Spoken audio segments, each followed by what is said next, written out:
కార్తీక్ గురించి బాధపడుతూ ఉంటుంది దీప. గాయంతో కార్తీక్ బాధపడడం చూసి కోపంతో తిడుతుంది. ఇది నువ్విచ్చిన బతుకు, ఇది మన రేపటి వెలుగు. నీకేమైనా అయితే మేమంతా ఏమైపోవాలి? మా కోసం ఆలోచించాలి కదా అంటూ ఏడుస్తూ ఉంటుంది దీప. కార్తీక్ దీపను కూల్చేసే పనిలో పడతాడు. కార్తీక్ ఎంత ఓదార్పుగా మాట్లాడినా దీప భయం తగ్గదు. లేదు బావా, అది నాతో ఛాలెంజ్ చేయడం, అత్తకు కల రావడం, అది కనిపించకుండా పోవడం, నీకు గాయం అవడం, నేను ఊహించలేని ప్రమాదం ఏదో భవిష్యత్తులో జరగబోతుంది అనిపిస్తుంది బావా అంటుంది దీప బాధగా. అంతా నీ భ్రమ అంటాడు కార్తీక్. కాదు బావా, ఆ జోష్నను నమ్మడానికి లేదు అంటుంది దీప.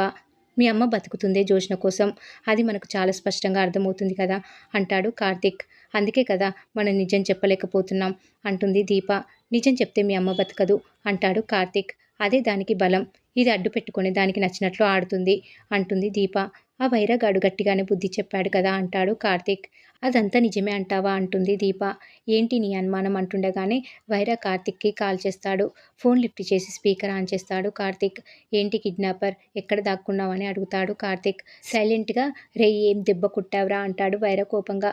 నా ఫ్యామిలీ జోలికి వస్తే వదిలేస్తానని ఎలా అనుకున్నావురా అంటాడు కార్తీక్ అంతే పొగరుగా.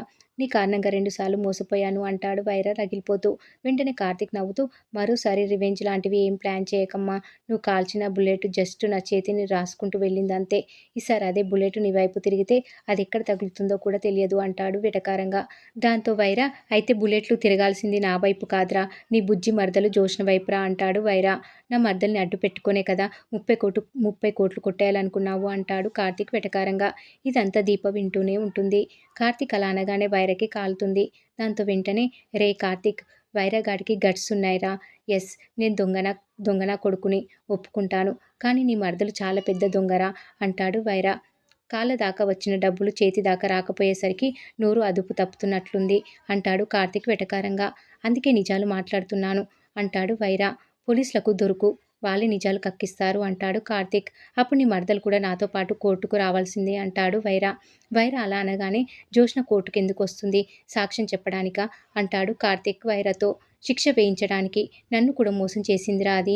అసలు ఈ కిడ్నాపే పెద్ద డ్రామారా, అదంతా జోష్న ప్లానే అని వైరా అస్సలు నిజం చెప్పడంతో కార్తీక్ దీప షాక్ అయిపోతారు. జోష్న మీద కోపం ఉంది. నాకు జరిగిన అన్యాయానికి నీ మరదల్ని కిడ్నాప్ చేసి ఓ 20 కోట్లు వసూలు చేద్దాం అనుకున్నాను, కానీ నీ మరదలు చాలా పెద్ద కిలాడిరా. తనను ఒక్కసారి నమ్మి నేలమట్టం అయిపోయాను. అయినా నాకు బుద్ధి రాలేదు. మా వాళ్ళు ఎంత అడిగినా ఇస్తారు. నువ్వు ఒక 30 కోట్లు అడుగు, నీకు 20 కోట్లు, నాకు 10 కోట్లు అని బేరాలాడింది. ఎలా ఫోన్ చేయాలి, ఎలా మాట్లాడాలి, ఎలా అడగాలి, మొత్తం స్కెచ్ అంతా నీ మరదలిదేరా అంటూ అన్ని నిజాలు చెప్పేస్తూ ఉంటాడు వైరా. వైరా చెప్పేదంతా విని దీప కార్తీక్ బిత్తరపోతారు. నేను జస్ట్ నీ మరదలు చెప్పినట్లు చేశానంతే, కానీ చేతికి డబ్బు రాగానే దాని బుద్ధి చూపించింది. మొత్తం కొట్టేద్దామనుకుంది. ఆ దొమ్మిలో నన్నే లేపేయబోయింది. నా కోపంతోనే జోష్నను షూట్ చేశాను. నువ్వు అడ్డుపడి కాపాడావు. నువ్వు తప్పించకపోయి ఉంటే నీ మరదలి ఫోటోకి దండపడి ఉండేది. రేయ్, ఫైనల్గా మీరు అంతా ఒకటే. రాళ్ళు మిగిలింది నాకు. కానీ ఒక్క మాట నిజంరా, నీ ఫ్యామిలీకి నేను డేంజర్ అనుకుంటున్నావు. కాదురా, నీ ఫ్యామిలీకి నీ మరదలే డేంజర్. అరే, అసలు అది మీ ఫ్యామిలీనే కాదురా.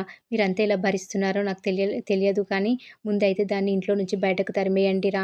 జోష్న గురించి తెలిసిన ఎవడైనా ఇలాగే నాలాగే మాట్లాడతారా. అరే, అది నీ ఇంటి దొంగరా. నాలాంటి వాడిని 2 సార్లు కంగు తినిపించిందంటే నీ మరదలు జోష్న మహా ముదురు ఉంటాను అంటాడు వైరా. ఎక్కడ ఉన్నావని తిరిగి అడుగుతాడు కార్తీక్. నేను ఇంకా దొరకనురా అంటాడు వైరా. నువ్వు చెప్పేదంతా నిజమని ఇలా నమ్మాలి అంటాడు కార్తీక్.